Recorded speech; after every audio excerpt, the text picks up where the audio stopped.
One of the things that's going to be hilarious to watch is quite frankly, the mental gymnastics that Alex Jones is going to have to do in the coming probably couple of weeks.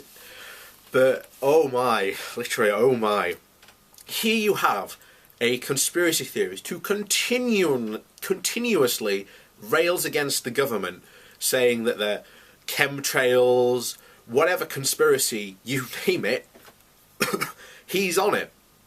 And that has been his show for ever, essentially.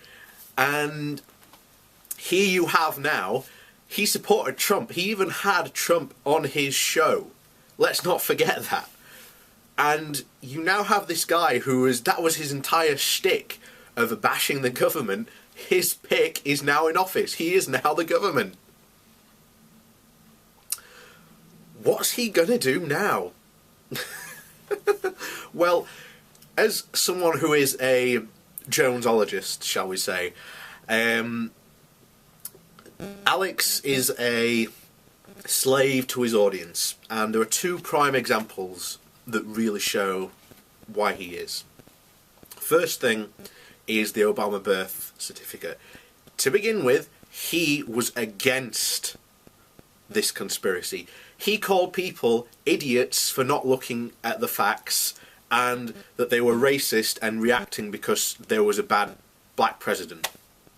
That was what he was saying. Then he realised a big majority of his audience were into that conspiracy. Oh dear, better 360 that. He's a birther now. And he had all, pretty much every single big birther, researcher conspiracy on this, pointing out, you can see it's photoshopped here, and it's just like, oh. So that's the first example. The second example, and probably the best one, is David Icke. Jones hated David Icke. There are so many videos of him out there calling David Icke a lunatic. The turd in the punch bowl is the famous one.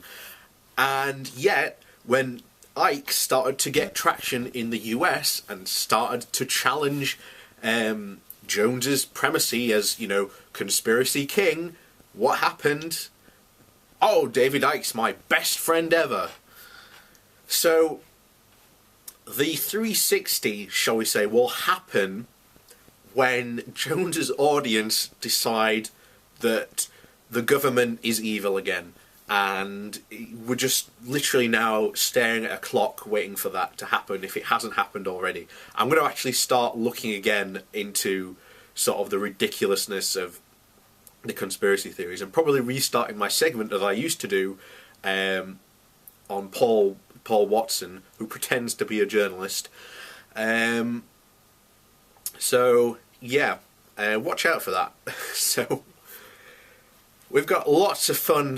The 4 years are going to be incredibly fun with news coming from the US. It's going to be so much fun. And not only that, but Brexit as well, because the roller coaster's just not going to stop. Really isn't.